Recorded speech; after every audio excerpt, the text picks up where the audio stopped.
નમસ્કાર દોસ્તો, જય સદીમાં। તો આજે આપણે વાત કરવાના છીએ કડાધામ માં સતી માતાના મંદિર વિશે।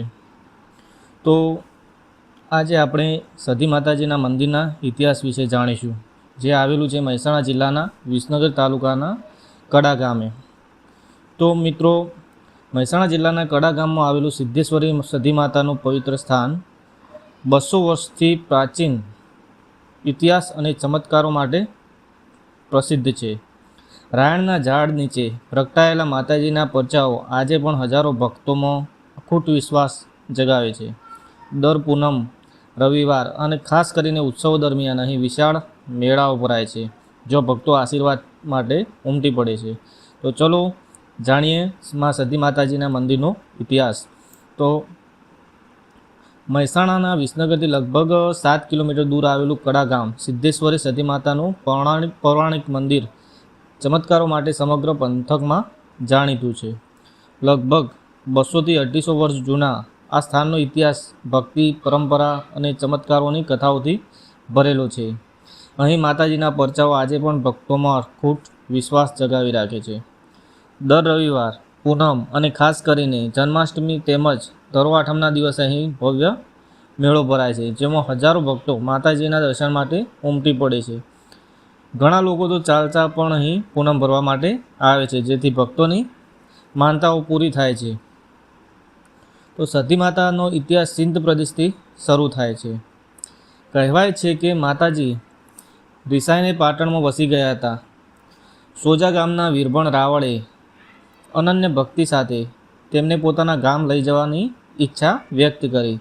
વીરભણ રાવળની એકાગ્રતા અને સેવાભાવથી પ્રસન્ન થઈ સતી માતા તેમની પાછળ જવા તૈયાર થયા, પરંતુ એક શરત રાખી કે ભક્ત રસ્તામાં ક્યાંય બેસશે નહીં। જો તે બેસશે તો માતાજી તે સ્થાનમાં જ વાસ કરશે।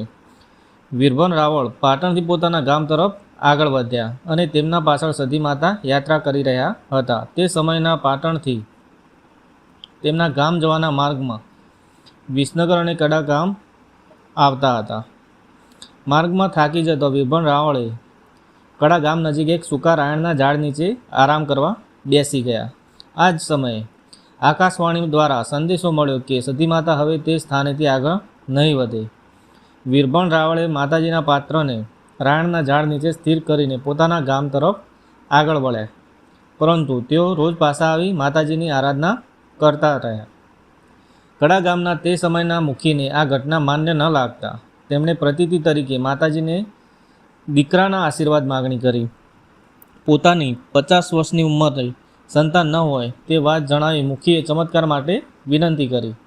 માતાજીના સંદેશ મુજબ 9 મહિના અને 13 દિવસમાં મુખીને દીકરો થશે તે વચન આપી સાથે માતાજીએ કહ્યું કે બીજા દિવસે સવાર સુધી સૂકા રાયણના ઝાડમાંથી 3 તાજા કુંપળા ફૂટશે તો એ પ્રતીતિ માનવી। બીજા દિવસે સવારે ગામવાસીઓએ જોયું કે ઝાડમાં નવી કુંપળો ફૂટેલી હતી અને પછી સમયસર મુખીને દીકરાનો જન્મ થયો। આ ઘટનાએ સમગ્ર વિસ્તારમાં સતી માતાની શક્તિનો ડંકો વગાડી દીધો અને ટ્રસ્ટ દ્વારા કહેવામાં આવ્યું છે કે અહીં વર્ષો જૂની પરંપરા મુજબ દર જન્માષ્ટમી અને ધરો આઠમના દિવસે ભવ્ય મેળો યોજાય છે, જેમાં હજારો લોકો હાજરી આપે છે। ઘણા લોકો પગપાળા યાત્રા કરીને પૂનમ માટે આવે છે। કડા મંદિરના ટ્રસ્ટ દ્વારા વર્ષ દરમિયાન વિવિધ સેવાકીય પ્રવૃત્તિઓ કરવામાં આવે છે, જેમ કે ભક્તોને નિઃશુલ્ક પ્રસાદ વિતરણ, જરૂરિયાતમંદ બાળકોને ઓછી કિંમતમાં ચોપડા આપવા અને શૈક્ષણિક સહાયતા। પૂનમના દિવસે હજારો લોકોના દાતાઓના સહયોગથી નિઃશુલ્ક ભોજન આપવામાં આવે છે। આ સિવાય ધાર્મિક કાર્યક્રમો, ભજન સંધ્યા અને યજ્ઞ અને સાંસ્કૃતિક પ્રવૃત્તિઓનું પણ આયોજન કરવામાં આવે છે।